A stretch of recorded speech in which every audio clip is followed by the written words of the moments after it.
Okay सुनो मेरी बात सही बच्चे, क्या होता है जब हमारे से क्वेश्चन पूछा जाता है तो हम लोग बैठे हैं तो हम रीजन करके आंसर दे देते हैं।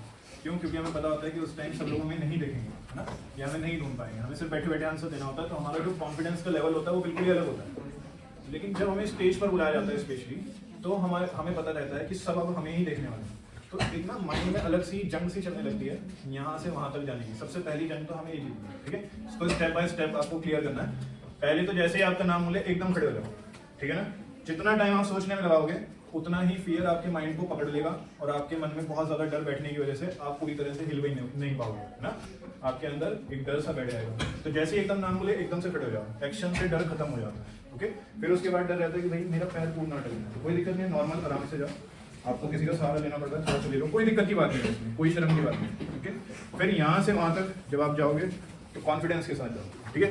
किसी के बारे में नहीं सोचना, कुछ नहीं सोचना, स्टेज पर जाकर खड़े हो जाओ। ओके, पैर नहीं पड़े, थोड़ा ज्यादा हो गया। अगर आप यहाँ पर खड़े हो गए तो इट शोज कि आपके अंदर कॉन्फिडेंस थोड़ा कम है अभी, ओके। आपको कॉन्फिडेंस को खुद को बढ़ाना है तो आप सीधा स्टेज पर जाओ। ये स्टेज मैंने स्पेशली बनवाया इसलिए था, मेरी हाइट ऑलरेडी लंबी है, मुझे स्टेज की जरूरत नहीं थी। स्टेज स्टार्टिंग में बनवाया इसलिए था ताकि बच्चों को मैं यहाँ पर बुला सकूं और उन्हें एक स्टेज का एक्सपीरियंस दे सकूं कि स्टेज पर जाकर कैसे बोलना होता है, राइट। फिर जब आप स्टेज पर आ जाते हैं, अब यहाँ पर आपकी प्रिपरेशन काम आएगी कि आपने कितना अच्छा पढ़ रखा है। अगर आपने उस टॉपिक को अच्छे से याद कर रखा है तो आप बहुत ईजिली यहाँ पर आकर बोल सकते हो, ठीक है, कॉन्फिडेंस के साथ बोल सकते हो। लेकिन अगर आपने उसे सिर्फ एक बार रीड कर रखा है, फिर वो कॉन्फिडेंस आपका डाउन डाउन डाउन होता चलेगा।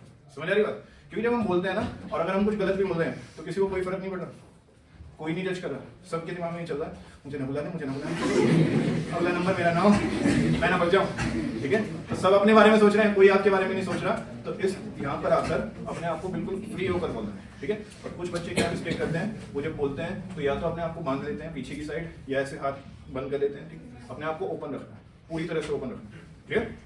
आपके हाथ बंधे हुए नहीं होने चाहिए, पीछे नहीं बंधे होने चाहिए। आपको अपने आप को क्लोज नहीं रखना है, आपको अपने आप को क्या रखना है, ओपन रखना है, क्लियर।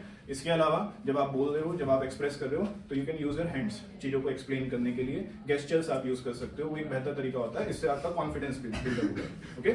नेगेटिव बॉडी लैंग्वेज नहीं दिखानी है बिल्कुल भी, किसी भी तरह से, ओके।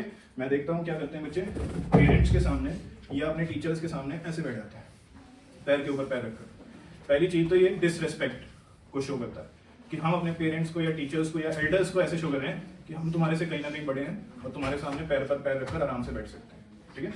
नहीं, हम कितने भी बड़े हो जाएं, हम कितना भी पैसा कमा लें, हम किसी भी पोजीशन पर पहुंच जाएं, हम अपने पेरेंट्स से बड़े नहीं हो सकते, हम अपने टीचर्स से बड़े नहीं हो सकते। उनके सामने हमारा कोई हक नहीं बैठता पैर पे पैर रखकर बैठने का। हमें अपने आप को ओपन रखना है, ठीक है। ये नेगेटिव बॉडी लैंग्वेज में भी है कि आपने अपने आप को क्लोज कर लिया पहले। सामने वाला आपको कुछ बताने वाला है, सामने वाला आपको कुछ एक्सप्रेस करने वाला है, देने वाला है कुछ, आपने पहले अपने आप को क्लोज कर लिया। तो ये नेगेटिव बॉडी लैंग्वेज। तो आपको अपने आप को क्या रखना है, हमेशा ओपन रखना। ये चीज समझ आ रही है, क्लियर है। अपने आप को क्लोज नहीं रखना, तो इससे एक तो डिसरेस्पेक्ट होती है और दूसरा आपकी बॉडी बंद हो जाती है। वो चीजों को एक्सप्रेस करने के लिए, चीजों को लेने के लिए अपने आप को बंद कर देती है, ठीक है। तो अपने आप को क्या रखना है, हमेशा ओपन रखना है। तभी सामने वाले को लगेगा कि आप उसकी बात सुनने में, उसकी बात को समझने में इंटरेस्टेड हैं। समझ आ रही बात? एक बहुत छोटा सा एग्जांपल लेकर मैं आपको बताता हूँ। शाहरुख खान का नाम आपने सुना होगा। शाहरुख खान को बहुत लोग जानते हैं, इतना वर्ल्ड वाइड फेमस है ना, इतना ज्यादा फेमस है, इवन टॉम क्रूज से ज्यादा फेमस है। टॉम क्रूज का नाम सुना, ठीक है। टॉम क्रूज से ज्यादा फेमस है शाहरुख खान। तो शाहरुख खान का एक सिग्नेचर पोज है जिसमें वो हाथों को ऐसे फैलाकर आता है, देखा है? ये किसने देखा पोज? सभी ने देखा। तो ये वाला पोज जो है, ये इसको इतना फेमस कैसे हो गया? बिकॉज वो अपनी बॉडी को क्या कर रहा है, ओपन कर रहा है, ठीक है। वो पूरी दुनिया के सामने ये दिखा रहा है कि मैं तुम्हारी चीजों के लिए, तुम्हारी फीलिंग्स के लिए, तुम्हारी बातों के लिए मैं ओपन हूँ। तुम मेरे से कुछ भी आकर शेयर कर सकते हो, मैं तुम्हारी बात सुनूंगा, मैं तुम्हारी बात को समझूंगा। वो अपनी बॉडी को ओपन करके दिखा रहा है, इसलिए हर कोई बंदा उसको एक्सेप्ट कर रहा है, क्योंकि वो सबको एक्सेप्टेंस दिखा रहा है। समझ आ रही बात? तो वो जो पोज इतना ज्यादा फेमस हो गया, वो उसकी इतनी पॉजिटिव बॉडी लैंग्वेज को शो करता है कि वो दुनिया के लिए ओपन है, क्लियर।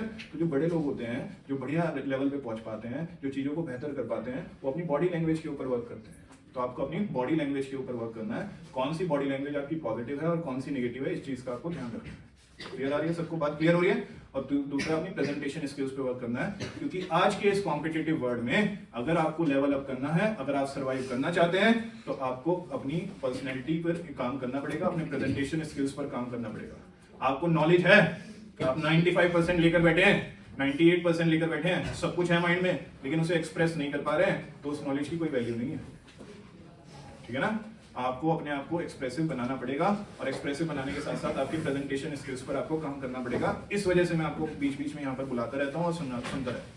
मैं ऐसे भी ले सकता हूँ और टेस्ट कि आपको अपनी सीट पर खड़ा कर दिया, वहीं से आपसे क्वेश्चंस पूछ लिए, ठीक है, लेकिन वहां पर वो डर खत्म नहीं होगा जो डर वहां से लेकर यहाँ तक आने का होता है।